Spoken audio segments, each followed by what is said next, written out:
बिस्मिल्लाहिर्रहमानिर्रहीम वरफ़ाना लका ज़िक्रक। मेरे नबी का ज़िक्र हमेशा बुलंद रहेगा। अस्सलाम वालेकुम, मैं हूँ कैसर बाजवा। सरकारी चैप्टर के प्लेटफॉर्म से आपको एक बार फिर से खुशामदीद।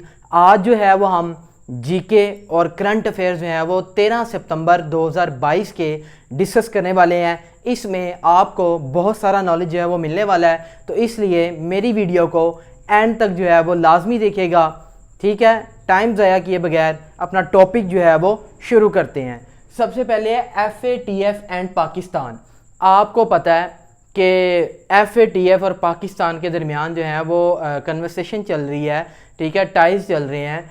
सबसे पहले आपको पता होना चाहिए कि FATF जो है वो होता क्या है। FATF stand for financial action task force.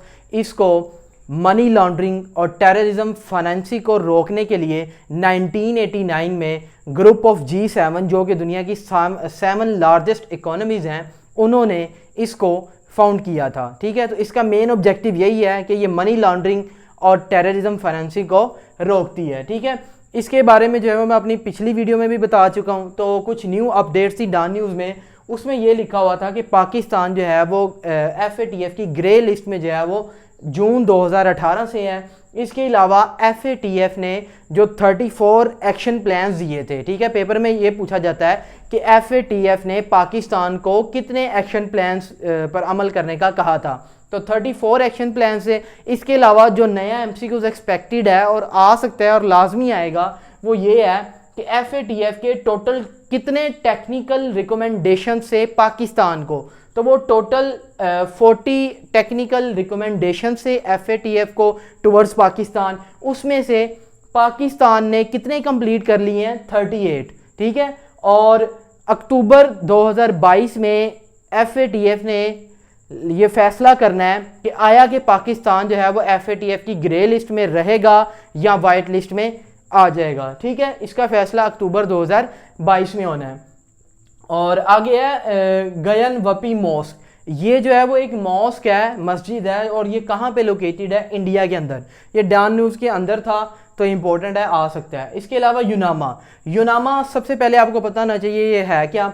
यूनामा stand for United Nations assistant mission in Afghanistan. इसको यूनाइटेड नेशन सिक्योरिटी काउंसिल, आपको पता है कि UNO एक इदारा है, ठीक है, इंटरनेशनल इदारा है, उसके 6 ऑर्गन्स हैं, उसमें से जो है वो एक ऑर्गन कौन सा है? UNSC, United nation security council. उसकी रेजोल्यूशन 1401 के तहत यूनामा को 28 मार्च 2002 में फाउंड किया गया था।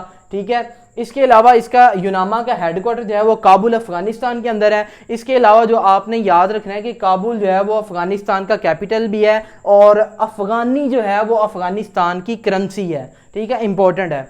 और इसके जो करंट हेड है यूनामा के, उसका नाम है मार्कस पोर्टजेल। ठीक है, और यूनामा को जो है वो डिसबैंडेड कर दिया गया था, लेकिन इसको आपको पता है अमेरिका जो है वो विथड्रू कर चुका है अफ़गानिस्तान से। अब वहाँ पे जो है वो तालिबान की हुकूमत है, तो इसको तालिबान को जो है वो असिस्ट करने के लिए, उसको वॉच करने के लिए इसकी एक्सटेंशन जो है वो बढ़ा दी गई है। कहाँ तक? 23 मार्च 2023 तक। ठीक है, आगे एलिजाबेथ टू जो है वो अपनी पिछली वीडियो में इसके बारे में काफ़ी MCQs बता चुका हूँ। ये कब पाकिस्तान में आई पहली मरतबा, दूसरी मरतबा कब आई, ये कब जो है वो एज अ मोनार्क जो है वो दुनिया के सामने आई, तो ये सारे MCQs बता चुका हूँ। जो नया MCQs है वो ये है कि एलिजाबेथ को जिस कॉफिन में जो है वो रख के दफनाया गया है, उस कॉफिन का नाम नाम कह रहा हूँ, उस कॉफिन को जो है वो कितने साल पहले जो है वो बनाया गया था? तो ऑलमोस्ट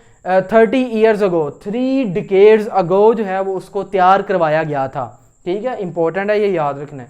और जर्मनी और इजराइल, आपको पता है कि रशिया ने यूक्रेन पे जो है वो हमला कर दिया है, और जो है वो जर्मनी भी जो है वो उसको भी ख़तरा है, तो इसलिए जो है वो जर्मनी इज़राइल से जो है वो अपने रिलेशन जो है वो मज़ीद बूस्टअप कर रहे हैं। इसके अलावा जो यायर लिपिड जो है ये इज़राइल का प्राइम मिनिस्टर है, जिसने 12 सितंबर 2022 को जर्मनी का विज़िट किया है। ठीक है, इसके अलावा जर्मनी ने जो है वो इज़राइल को ये शो करवाया कि वो इज़राइल का डिफेंस सिस्टम भी जो है वो ख़रीदना चाहता है रशिया के खौफ से। ठीक है, आगे चलते हैं।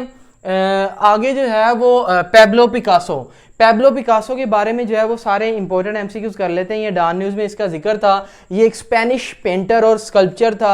ये 1881 में जो है वो 1881 में स्पेन में जो है वो पैदा हुआ था। इसकी डेट ऑफ बर्थ भी पूछी जाती है। फिर ये भी पूछा जाता है कि ये कहाँ पे पैदा हुआ था, ठीक है। और इसकी डेथ जो है वो 1973 में हुई थी और इसको फ्रांस में जो है वो इसकी डेथ हुई थी। अब इसकी डेथ को याद करने का आसान तरीका ये है, आपको पता है कि पाकिस्तान को उसका तीसरा कॉन्स्टिट्यूशन कब मिला था, 1973 में, और वही जो है वो अभी तक चल रहा है। तो पैब्लो भी जो है वो कब आया था, 1973 में जो है वो उड़ गया था, ठीक है। और इसकी फेमस पेंटिंग जो है वो काफ़ी हैं। इसकी जो पेपर में सबसे जो फेमस एमसीक्यूज है वो इससे रिलेटेड पूछा जाता है। Guernica is a famous painting of Pablo Picasso, ठीक है। और वीपिंग लाइक अ वुमन, ये भी जो है वो इसकी फेमस पेंटिंग है। गर्ल बिफोर अ मिरर, ये भी इसकी फेमस जो है वो पेंटिंग है। और वार एंड पीस जो है ये भी इसकी एक फेमस पेंटिंग्स हैं। पेंटिंग्स तो इसकी काफ़ी हैं, लेकिन जो फेमस हैं और जो पेपर में पूछी जा चुकी हैं या आ सकती हैं वो मैंने इधर मेंशन की हैं सिर्फ, ठीक है। आगे चलते हैं। ग्लोबल रिपोर्ट, ये जो है वो रिसेंटली एक डॉन न्यूज़ में ग्लोबल रिपोर्ट जो है वो शाया की गई है। उसमें इन्होंने ये इंकशाफ किया है कि HIV, TB और मलेरिया, ठीक है, ये जो है वो बड़ी लाहक डिजीज़ हैं 3, ठीक है। इससे जो है वो पिछले 20 सालों में 50 मिलियन पीपल लोगों को जो है वो बचाया जा चुका है, ठीक है।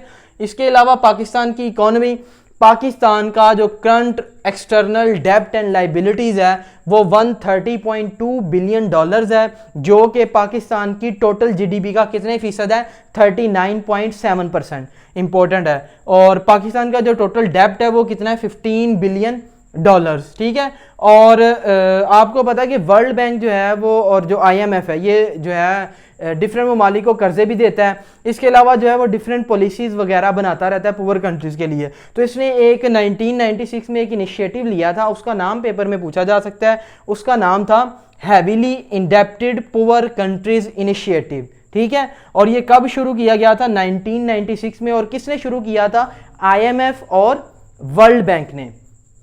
आगे चलते हैं। आगे कुछ स्पोर्ट्स और गेम्स हैं। आपको पता है कि एशिया कप रिसेंटली जो है वो फिनिश हुआ है और ये किसने जीत लिया है, श्रीलंका ने अगेंस्ट पाकिस्तान। पाकिस्तान को डिफीट हुई थी और श्रीलंका ने जीत लिया था। और पाकिस्तान के जो करंट क्रिकेट कोच हैं उसका नाम जो है वो क्या है, Suhail Mushtaq is the current cricket coach of Pakistan team. Sri Lanka का जो कैप्टन है उसका नाम है दासुन शनाका, ठीक है। और एशिया कप जो है वो स्पॉन्सर किसने किया, बड़ा ही इंपॉर्टेंट MCQ है, पेपर में पूछा जा सकता है। तो ये DP वर्ल्ड जो है एक कंपनी है, उसने इसको स्पॉन्सर किया था। और टोटल जो टीम्स हैं वो 6 खेली थी इसमें। टोटल मैचेस जो जितने खेले गए हैं वो 13 मैचेस से। इसके अलावा जो वेन्यू है वो दुबई शारजा में हुआ था, ठीक है। और इसको जो है वो रन या मैनेज किसने किया था, इसको एशियन क्रिकेट काउंसिल ने जो है वो मैनेज किया था, रन किया था, ठीक है। एशियन क्रिकेट काउंसिल के जो करंट प्रेसिडेंट हैं उनका नाम है जे शाह, ठीक है, इंपॉर्टेंट है। और आगे कुछ मिसलेनियस MCQ से आपको पता है कि SCO की जो समिट है वो 15 सितंबर 2022 में समरकंद उज़्बेकिस्तान के अंदर जो है वो होने जा रही है, ठीक है। और इसके अलावा कुछ डॉन न्यूज़ में ओपिनियन में आर्टिकल से, ठीक है, उसमें जो इंपॉर्टेंट चीज़ें थी वो मैंने निकाल ली थी। तो सबसे पहले था ताशकंद एग्रीमेंट। ताशकंद एग्रीमेंट आपको पता है पाकिस्तान और इंडिया की 1960 वार की जो जंग हुई थी, ठीक है, उसको जो है वो रोकने के लिए, सीज़ फायर के लिए जो है वो 10 जनवरी 1966 को जुल्फ़कार अली भुट्टो और इंडियन प्राइम मिनिस्टर जो है वो लाल बहादुर शास्त्री, इन दोनों के दरमियान जो है वो एक एग्रीमेंट साइन हुई थी। उसका नाम था ताशकंद एग्रीमेंट। और ये कब साइन हुई थी, 10 जनवरी 1966 में, ठीक है। और इसके अलावा जो इंडिया के करंट प्राइम मिनिस्टर है उसका नाम है नरेंद्र मोदी। और ये जो है वो 2 बार कंसेक्टिवली इंडिया के प्राइम मिनिस्टर बन चुके हैं। थर्ड कंसेक्टिव जो री इलेक्शन होंगे, ठीक है, 2024 में, उसमें ये तीसरी मरतबा जो है वो इलेक्शनों में खड़े होंगे, ठीक है। आगे कुछ इडियम से, to make neither head no tail का मतलब होता है कुछ पल्ले ना पड़ना, ठीक है। और टू मेक हेड अवे का मतलब है टू मेक प्रोग्रेस। और एट द एंड जो है वो टू मेक फ्लैश क्रीप का मतलब है किसी को खौफ ज़दा करना। So it's all about the current affairs of 13 September 2022। Thank you so much for your time. अल्लाह हाफिज़।